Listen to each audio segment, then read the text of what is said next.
All right. Both the Bucks and Grizzlies lost game one. Perk, you heard Ja right there. Is it a bigger deal if Ja or Giannis can't go in game two? Well, it's a bigger deal to me if Giannis can't go in game two. I didn't have the Grizzlies winning with Ja Morant because of Steven Adams and Brandon Clark. But when I think about Giannis and what I watched yesterday with the Miami Heat, if Giannis don't come back, the Heat is going to win that series. And it's solely on the back of Jimmy Butler. And I love what Drew Holiday brings to the table. Chris Middleton had a 30-plus piece last night, and it was very, very quiet. It really didn't affect the game like that. But when you talk about missing Giannis, the best player in the world, the most dominant player in the world, going against Eric Spoelstra, Jimmy Butler, guys that are playing with a chip on their shoulder, even without Tyler Hero, they still have some guys that can ball out. Hell, he pulled out Duncan Robinson. We haven't seen him in so long. So when I look at the Milwaukee Bucks, they can't get past the Miami Heat or no team in my eyes without Giannis Antetokounmpo being available. And I think Steven appreciate this because who's the matchup for the next round? You know, would you rather see the Bucks or would you rather see the Heat if you're the New York Knicks? Well, I understand where you're coming from. The reason why we have a difference of opinion is because I had the Memphis Grizzlies winning if Ja Morant was completely healthy.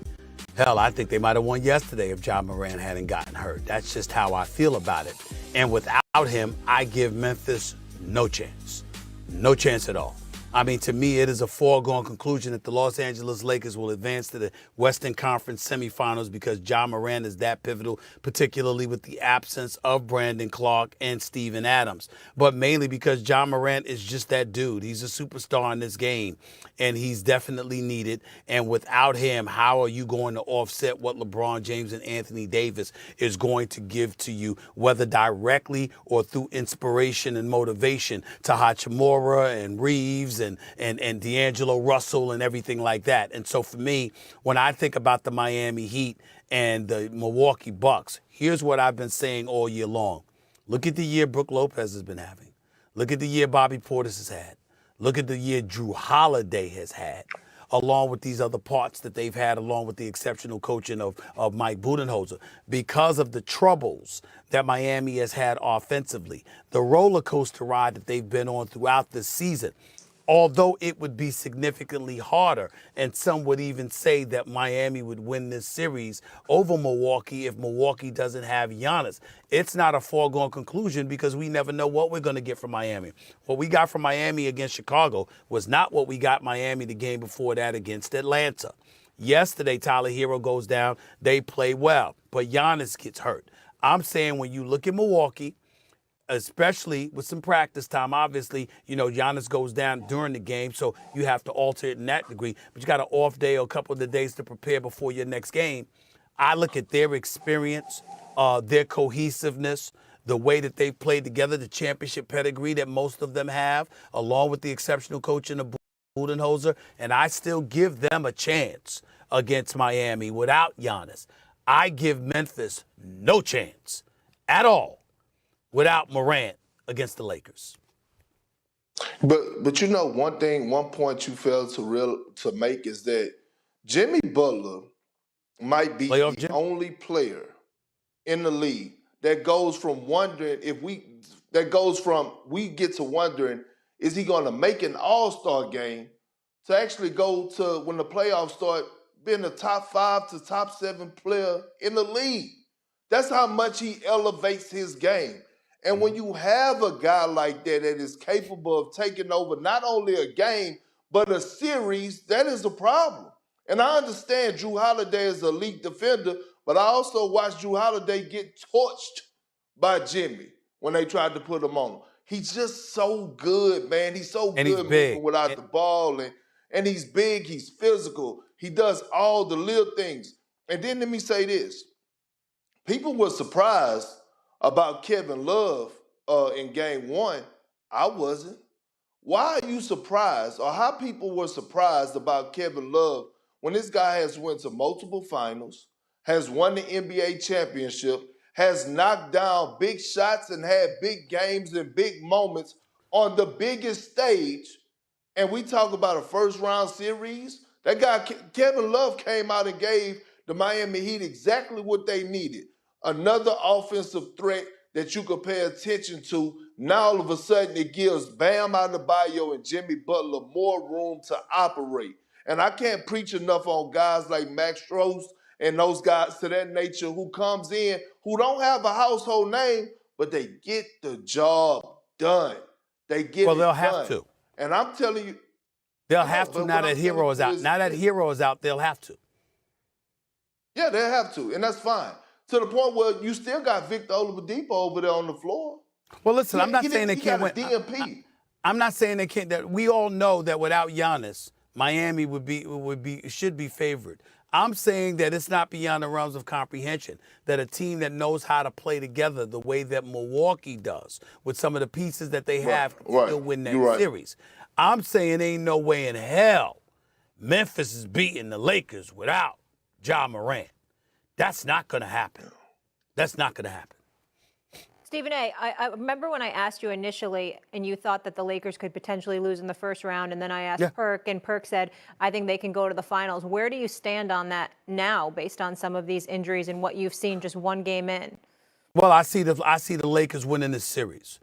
But then they would go up against Golden State or Sacramento. Mm-hmm. And I believe it ends there. I believe it. Now, I hope I'm wrong. We all know why. I mean, it's Southern California. I mean, there's nothing else to say. We know I don't root against the Lakers, just like I don't root against Miami. But being realistic, I mean, I personally, I just look at the shooting ability of both teams, and more so Golden State and the Sacramento, the speed and the youth and the legs. Obviously, the Lakers could give them a problem because Anthony Davis in the post, if he's healthy, you understand? But if you're Sacramento, what you going to do? You're going to make it run. Lakers going to try to slow it down. Games with 20 points, 10 rebounds in NBA playoff history. Okay, this is just an absolute guess because I'm just thinking of somebody who played in a lot of playoff games and had a lot of points and rebounds, and it's probably not LeBron because it's sneaky Hembo. I'm guessing Kareem Abdul-Jabbar just because I think he's trying to be sneaky. Yes, listen, I'm with you. I thought Kareem, longevity, and he's on there, but he's third. How about Big Shaq? 118. Number 2, Karl Malone. He had 112. Kareem is third at 108. Meanwhile, on planet Earth, earlier in the show, you know, Jay Will was demonstrating how the Lakers should defend Ja Morant. Look what he did. Look at the slap that he went there, and he went hard. I mean, he went real hard with the hand check, everything. VC looking at it. I mean, look at this. I mean, so much so. Look, I had to go to the infirmary here in the break. Folks, I got an arm contusion here.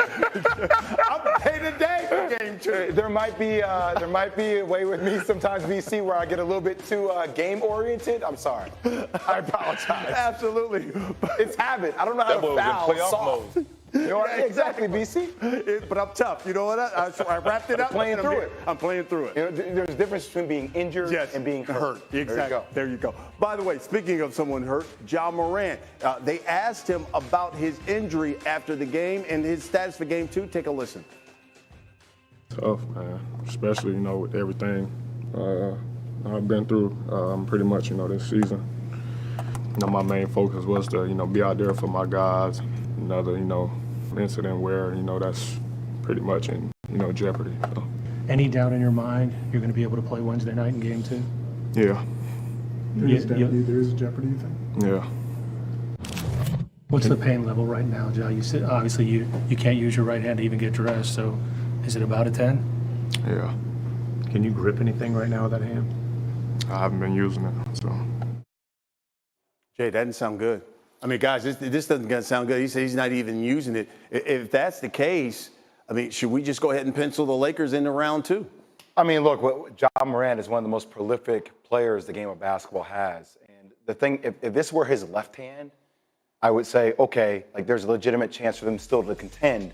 But this being his shooting hand, the volume in which he uses that right hand off the dribble, his floating game, so much of basketball is around touch. And him not having that touch with a hand that injured, there's just no way I see them moving forward. And plus, you got to think about Ja's longevity, his career. This is just not about now, but the length of his career with that hand injury. What do you think, Vince? Yes, it's going to be tough for them to win. I hate to just pencil people in because this is the playoffs and, anything can happen. I still think the Lakers will win.